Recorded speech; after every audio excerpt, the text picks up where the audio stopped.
So, let's talk about something that might be on your heart. A question that can be really personal and honestly kind of painful. Why is my marriage delayed?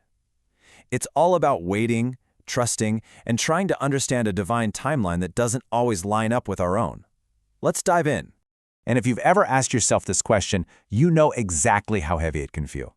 It's the kind of question that doesn't just stop there. It often opens the door to self-doubt and even tougher questions. And yep, there it is, that little voice that creeps in and whispers, "Am I not good enough?" You start to wonder if there's something wrong with you. And look, this feeling is so common, especially when you start looking at what's happening around you. You see friends getting married, cousins, even people younger than you, and it's completely natural to feel that pang of loneliness, that sense that you're being left behind. It feels like your life isn't moving forward in the same way, and it can be really tough. But what if we've been asking the question all wrong? What if the answer has nothing to do with our worth and everything to do with a much bigger, more beautiful picture? This right here is probably the most critical mindset shift we can make. We so often see a delay and our minds immediately jump to denial. We think it means rejection or failure or that we've been forgotten. But from a place of faith, a delay is something else entirely. It can mean preparation, it can mean protection, and it definitely means perfect timing. And that brings us to this foundational truth. This verse reminds us that nothing in this universe is random. Your life, your path, your marriage, it has all been planned with perfect wisdom. You aren't forgotten. Your story is just being measured out perfectly. So, a delay isn't some glitch in the system. It's actually part of the design. There's a profound wisdom at play, working behind the scenes for your own good. So, let's get into 5 really powerful reasons for this delay. Think of them as 5 pillars of trust that you can lean on while you're in this season of waiting. All right, let's explore how this new perspective can turn this feeling of being delayed into a powerful season of growth. First up, Allah is preparing you. Marriage is a huge deal, right? It's not just about romance. It's a massive responsibility that demands patience, sacrifice, and a whole lot of maturity. This delay, this could be the very training ground you need to build up those qualities so you're truly ready for it. And this verse just says it all. The change you want on the outside, like marriage, is so often connected to the changes happening on the inside.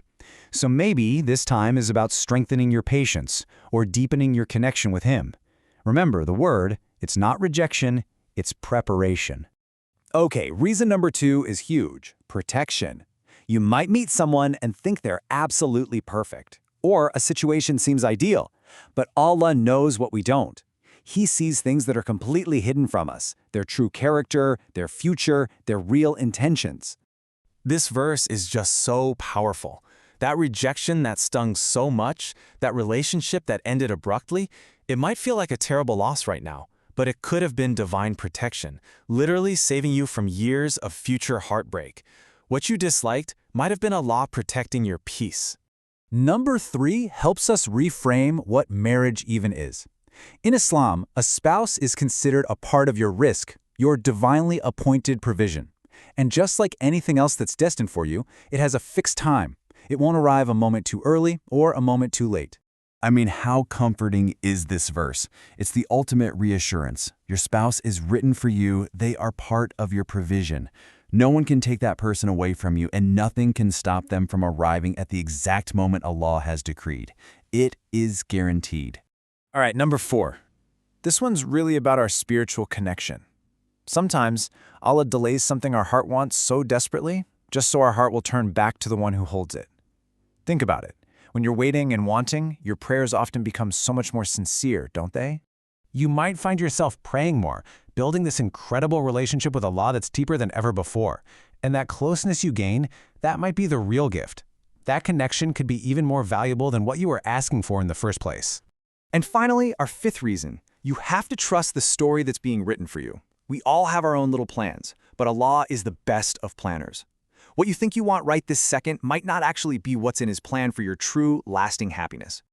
This verse reminds us again, your story is still unfolding. Maybe your future spouse isn't ready yet.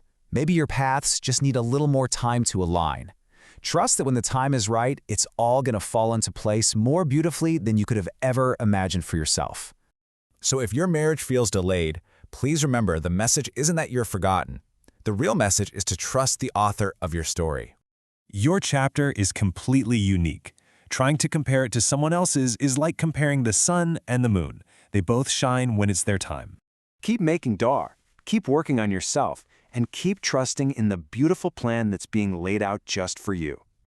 Always remember this. He is never early. He is never late. He is always, always right on time, precisely when it is best for you. So I'll just leave you with this final thought to reflect on. What if this whole period of waiting, what if it isn't a delay at all? What if it's actually the blessing you never even knew you needed?